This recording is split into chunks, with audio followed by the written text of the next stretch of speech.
If you ask, someone might tell you that the great goddess Bhudevi herself arrived on this earth 1,000 years ago to teach people about falling in love with the gods. Someone else might tell you that the great goddess Bhudevi herself arrived on this earth 5,000 years ago to impart this lesson, and both would be correct, because there have been many earths and many Indias and many, many thousands of ages made up of many, many thousands of years, and there are always people who want to learn how to fall in love with the gods. Because you see, this was not knowledge that always existed. Sure, there were always a few people who experienced the very fullest emotions in the presence of the gods, but most people were concerned about pleasing the gods through the very careful and very precise performance of very complicated rituals. These rituals required the perfect behavior of dozens of people, each one doing their job exactly, time after time. The gods were certainly pleased with these rituals. After all, they were responsible for sharing this knowledge with people in the first place. But the gods felt that it was time for people to learn something new. Bhudevi, the earth herself, spouse of the protective Lord Vishnu who had rescued her from the depths of an ancient ocean, knew a few things about falling in love. When Vishnu, as a powerful boar, had dove into that ancient ocean to retrieve the earth, Bhu felt herself cradled protectively against his enormous body and fell in love. So she approached her lord with a plan, saying, "I shall be born on earth in the form of a mortal woman and demonstrate my love for you in a way that humans can understand." Vishnu might have disagreed with her, might have wanted to tell her no, that mortal minds can be forgetful and easily influenced. What if she forgot him while on the earth? She laughed sweetly and assured the Lord that she would pick a spot to appear where he was already adored, so that she would have no chance to forget, as if she ever could. And so the arrangements were made for Bhu to appear upon the earth. She took the form of a tiny newborn infant girl underneath a vast spreading, sweet-smelling bush of tulsi, which is a very special kind of basil, that she would one day become in order to marry Vishnu again, but that's another story. She appeared at just the right time for a very special man to find her. This man was Vishnu Chitta, a greatly respected poet and thinker who shunned celebrity in order to continue fulfilling his duties as a priest at the great temple dedicated to Vishnu as Lord Venkateshwara. Vishnu Chitta had an enormous love for Vishnu and would someday become celebrated for this very reason, and someday I might tell you that story too. So when he found a little baby underneath that vast, spreading, sweet-smelling bush of tulsi within the temple garden where flowers for Lord Venkateshwara were grown, he knew that he had encountered a miracle. Trusting in Vishnu to guide him, Vishnu Chitta took the baby home and named her Goda, because she had such pretty dark curling hair, and also because Vishnu was especially fond of cows, which the word go refers to. Little Goda grew up inside the temple complex alongside her adopted father. Vishnu Chitta gave her the very best care and took time to explain every part of the temple to her, to tell her all the sacred stories, and to teach her all the rules involved in proper worship. She learned about Lord Vishnu and about his special form of Lord Ranganath, the deity that lived in one of the sacred chambers at the very heart of the temple complex. She learned how to write poetry and how to sing songs that glorified Lord Ranganath and the beautiful land she lived in. Goda drank in these lessons, and in her heart an intense passion for these stories began to grow. She learned about Vishnu's love for humanity and found a love inside her answering in return. Goda grew up year after year and began to spend more time writing poetry and learning the advanced art of composition in the sacred Tamil language. Day after day, she watched her father Vishnu Chitta preparing long, beautiful flower garlands to present in daily worship, and she brushed her long, beautiful hair and thought about the immense dark Lord lying gracefully reclined in that inner sanctum. She thought about the roguish, playful Krishna, the dark young man who loved nothing more than spending time surrounded by his animal friends, and the brave black boar Varaha, who dove down deep into the cosmic ocean to draw up the goddess Earth, cradled gently against his body. She thought about these things, and a love as real as the world beneath her feet grew and grew in her heart. She was in love, and knew that no mortal affection would compete for her attention. The husband in her heart was Lord Ranganath, and she wanted to be with him. Every day during worship she could look over the shoulders of the temple priests to see the long dark form of Lord Ranganath reclining in the very center chamber of the temple. Stretched out in repose on the infinite serpent Seshnag, this special aspect of Lord Vishnu took his rest between one epoch of creation and the next. Here he dreamed, eyes closed, reflecting silently on his own expansive nature. Every day Goda saw lamplight shining on Vishnu's long black body, and every day Goda heard the hymns resounding in that hidden chamber. Pilgrims came from hundreds of miles to rest their eyes on this beautiful form for just a moment, but Goda could drink in that vision each day. Her mind was fed with stories about Lord Vishnu's activities on earth, all the battles won, and all the despots disposed. Vishnu was always clever, taking the unassuming form of Vamana to trick a haughty ruler, and taking the unique form of Narasingha to trick a power-hungry king. He brought tyrants low and raised up believers in every age, and had even once come in the sweetest of guises to charm the ancient families who cared for cows and calves. Goda saw Krishna again in her mind, long legs stretched to dance under the sky. She saw Krishna lifting a mountain to balance it on the tip of his left little finger. She saw him stealing the hearts of the women of Raj, and she felt that her heart too had been stolen away. Vishnu Chitta raised Goda with every care and attention, taking care that his adopted daughter had the best education. In addition to sacred lore, she learned the art of ritual worship and learned composition in the classical Tamil language. He let Goda watch him every day as he prepared the flower garlands offered to Lord Ranganath during evening worship. The garlands were made with flowers collected at dawn before the high heat of the day could wilt them. Carefully strung on long threads, these garlands rested in the cool shade of the temple until they were collected for worship. Goda saw these garlands lying quietly on polished metal trays, and she knew that within hours they would be draped across the broad black shoulders of Lord Ranganath. The garlands that would touch his body were here, right here.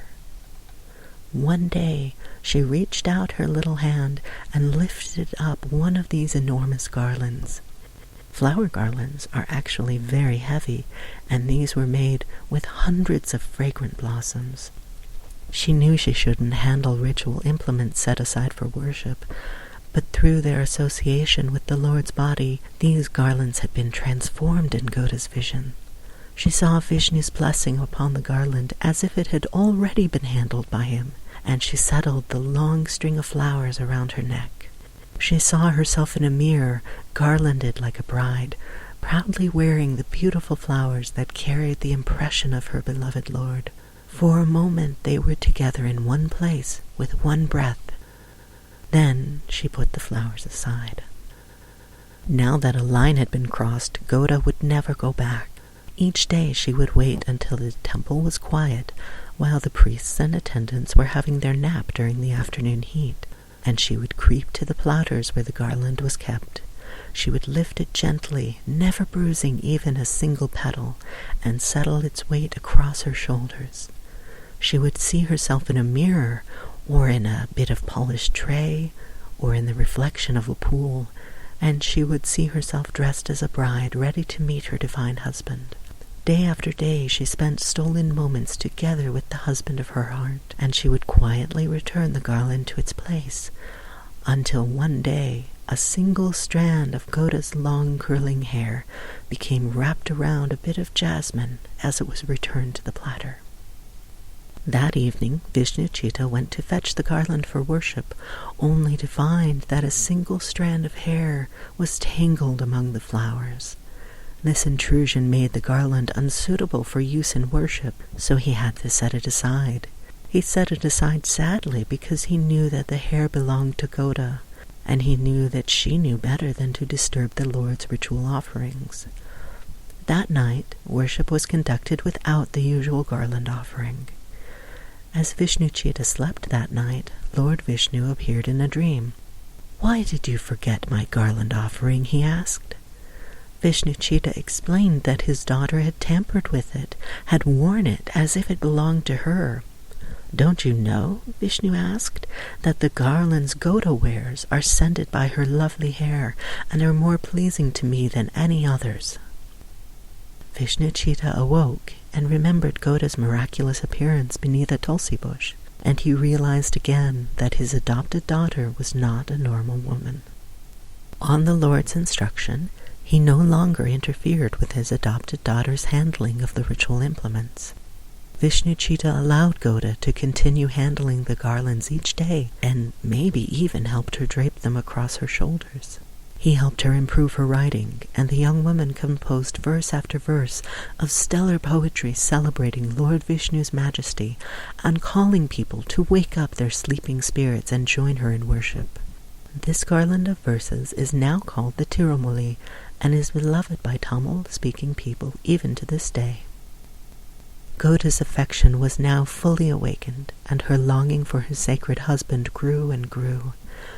She became no longer content with the company of sacred implements, and wanted to take her place at the Lord's very side. These expressions she wrote down in a mysterious collection of verses called the Nachar Tiruvimuli, and it bemuses the Tamil-speaking people to this very day. In this poem, she expresses her loneliness and longing for Lord Vishnu. She describes conducting sacrifices and rituals with the aim of winning him for her.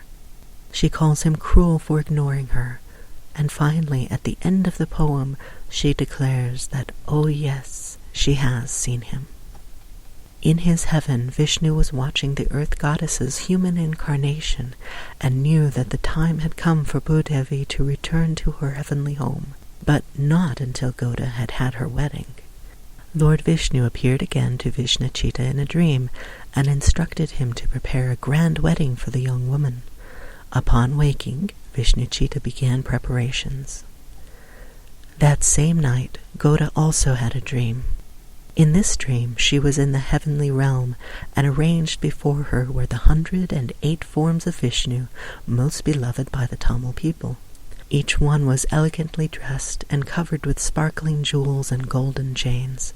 Each one held beautiful weapons and sacred implements in their graceful hands. Each one had a gentle smile and radiant face, anxious to catch Goda's eye and be chosen as her preferred husband. Goda walked among the 108 shining forms of Lord Vishnu and felt herself fall in love again and again. Finally, she reached Lord Ranganath, tall and broad and gloriously dark. He was the one she had always loved, and he was the one she wanted to marry. In her dream, Goda found herself now in the center of town, surrounded by happy friends and neighbors. She was dressed in bridal finery and was being led gently to the silk pavilion where the priests conducted the marriage rites. Just in front of the steps leading to the temple, Goda married Lord Vishnu just as she had always wanted to. She joined her chosen husband and woke up just as the crowd began to cheer at the conclusion of the ceremony. Vishnu-Chita worked hard to prepare a wedding for Goda and Vishnu. He hired musicians and found pious priests. He sent for an elephant, a grand pavilion, and for flowers. He arranged for Goda to be dressed in the finest wedding attire, and she proceeded through the town to the steps of the Ranganath temple. There the sacred verses were sung, and the little girl discovered under a tulsi plant was married to the broad-shouldered Lord of the universe. Wedding garlands were exchanged, and the jewelry denoting marriage were placed on Goda's body. She played with coconuts the way that married women do. Then, all alone, she walked up those great dark steps that led to the inner chamber. All alone, she passed through the doorway that led to the long dark form of Lord Ranganath. All alone, she approached the sleeping Lord, and then her physical form vanished from sight. Some say that Vishnu himself spirited her away to finish the wedding procession in a forest where she met the spirits that would become her court. Some say that she went immediately to Vishnu's heavenly home where she resumed her duties as a goddess. Either way, Goda was now called Andal, she who rules. Today she is the only woman counted among the Alvars, a group of 12 celebrated Tamil saints devoted to Vishnu. Her story is told year after year in South Indian temples, and even in temples around the world where South Indian Hindus have traveled. Andal's poetry has been chanted for hundreds and maybe thousands of years, and you can still hear it sung and spoken today. Andal, the earth goddess herself who chose to live among humans, is loved and celebrated, and her blessings are still invoked during weddings. Wherever you can find Vishnu worshipped and adored, you can be sure that you can also find Andal, Bhudevi, the earth herself, near his side, reminding us of her brave, unfathomable love.